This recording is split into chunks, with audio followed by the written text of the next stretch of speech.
In this video, rather than beginning as so many books and videos on counterpoint do, with exercises for each of the 5 species of counterpoint, I'll be starting from the end product, so to speak, and we'll be discussing J.S. Bach's contrapuntal writing in his 2-part Invention number 11 in G minor.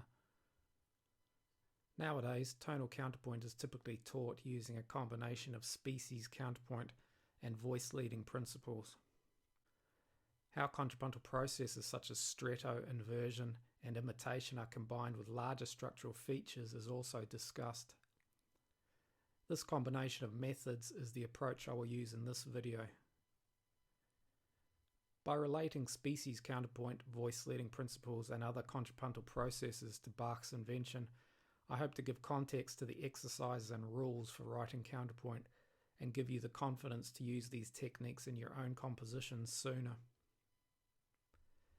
Initially, I will give a brief review of species counterpoint. However, for those of you who want a more in-depth overview, please refer to the article Johann Fuchs and Species Counterpoint on the website decipheringmusictheory.com.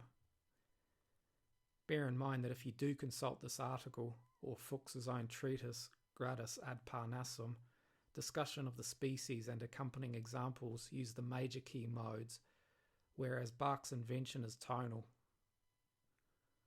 The contrapuntal techniques outlined in the 5 species can, however, be applied to both tonal and modal works without too much adjustment. To keep this video from becoming too bogged down in contrapuntal rules, I will only briefly review the vertical or harmonic interaction of parts in 2-part species counterpoint. The many horizontal or melodic possibilities will not be considered here, but will be discussed as they occur during the video. Species 1, or note against note counterpoint. In Fuchs's first species, all vertical combinations of notes are consonant. As we'll see, however, in some contexts, a dissonant vertical interval may be used. Species 2 uses 2 notes against 1. In Fuchs's second species, the first of the 2 notes must be vertically consonant with the other part, while the second note may be either vertically consonant or dissonant. Again, as we'll see, in some contexts, the first note may be vertically dissonant. Species 3 consists of 4 notes against 1. Fuchs requires the first note of the 4 to be vertically consonant, with the remaining 3 being a combination of consonant and dissonant vertical intervals. In some contexts, however, the first note will be dissonant. Species 4, like Species 2, uses 2 notes against 1, but uses ties and suspensions to create the melodic contour. Species 5 is a combination of the first 4 species. Good contrapuntal writing is the successful combination of vertical and horizontal elements. The harmonic basis must always be kept in mind with the use of strong chord progressions. This is not to say that occasionally other processes such as linear intervallic progressions supersede this surface level harmonic movement. In these situations, however, there is still always an overall direction to the harmonic and melodic contour of the parts. Following on from the previous point, in good contrapuntal writing, all melodic lines must have a direction and must be moving towards cadences and the ends of phrases. As always, established cadences such as perfect, imperfect, interrupted, and plagal must be used. Harmonic and melodic dissonance must be handled using the rules of the era. Modulations typically move to related keys. Leaps are typically between one harmony note and another. Exceptions to this will be discussed as they arise. Non-harmony notes typically pass by step. Again, exceptions will be discussed during the video. Themes and motifs must be shared by all parts. And if writing for a keyboard instrument, ensure that your composition can be played by 2 hands. Bach's Invention number 11, like his other 2- and 3-part inventions, structurally divides into 3 sections. The first section introduces the theme and contains the first modulation. In a major key invention, the first modulation will be to the dominant key. A G major invention's first modulation will be to D major. A minor key invention's first modulation will either be to its dominant or to the relative major. A G minor invention's first modulation, therefore, will be either to D minor or to B flat major. As we'll see, in invention number 11, Bach chooses to modulate to both the relative major and to the dominant. The second section of the invention will contain the theme in the new key and subsequent modulations to other related keys. When moving through related keys, Bach will often use partial or full entries of the theme transposed to the new key and will take motifs from the initial theme and develop them.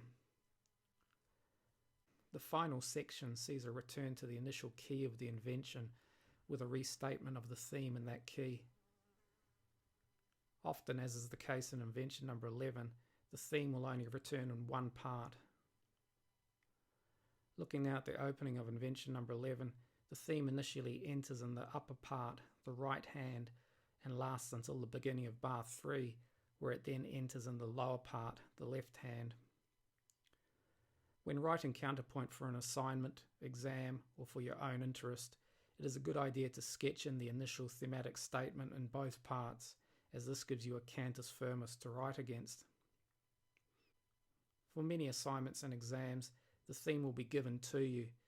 It is the theme's melodic and rhythmic characteristics which should supply you with all necessary thematic, motivic, and rhythmic elements to complete the work. Invention number 11's theme begins on the dominant note and ends on the tonic and lasts for 9 quarter note beats. Beats 3 and 4 of both hands move sequentially to beats 5 and 6. Beats 7, 8 and 9 of the right hand also move sequentially. The melodic contour of these beats uses a motif which Bach modifies and manipulates throughout this invention.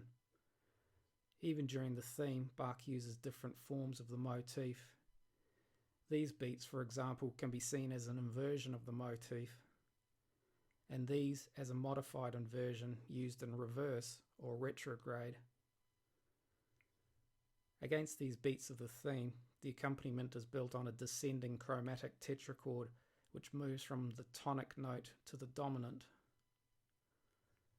As always, after ascertaining the theme's melodic and rhythmic characteristics, a possible harmonic basis should be sketched in. Bear in mind that, especially in two-part works, the melodic contours of the theme will often suggest more than one harmonic possibility. Looking at the first 4 16th notes of invention number 11's theme, for example, the notes D, E, F sharp, G could be used over a dominant D major chord or over the tonic chord G minor. As you can see from the accompaniment, Bach has gone with the latter option and also continues the tonic chord for the second quarter note beat of bar 1. It is important to remember that the harmonic basis of the theme's initial entry does not have to be used for subsequent entries. Typically, when a rest appears on the first part of a beat, the note which follows can be understood as sounding from the beginning of the beat. This G 8th note therefore begins here, and this D begins here. With the harmonic basis of the first 2 quarter note beats established, let's now focus on the interaction of the two parts. In terms of species counterpoint, beats 1 and 2 are in third species. Remember, Fuchs's third species consists of 4 notes against 1, although this is often modified to include 3, 6, or other combinations of notes against a single note. As you can see, the majority of these notes move by step. The only exceptions are this B flat and G, which, because they are both harmony notes, may be left and approached by leap. The harmony notes of beats 1 and 2, therefore, are these 2 Gs, this D, and this B flat. The E, F sharp, and A are all passing notes.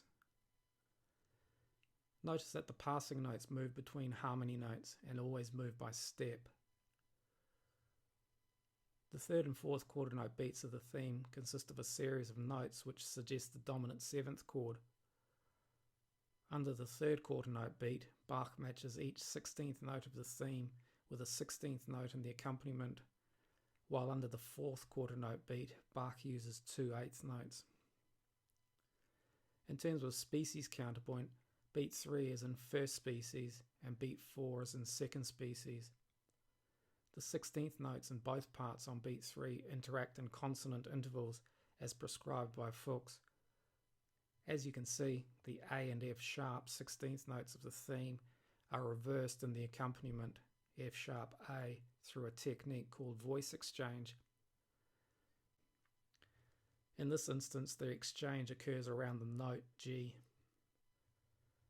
In terms of harmony and non-harmony notes, the G's and E are passing notes moving between the notes of dominant harmony. The first half of beat 4 follows Fuchs's rules for second species, with the first note D being a consonant harmony note. The second note can be heard as the seventh of dominant harmony. In Bach's time, the seventh of chords was still typically approached by step. In this context, however, where dominant harmony has already been established, the seventh can be approached by leap. The second half of beat 4 differs from Fuchs's second species, as the initial note is a dissonant accented passing note which moves to the A harmony note on the final 16th note of the beat. At this point, the harmony is changed to a minor dominant with the introduction of the F natural in the 8th note accompaniment.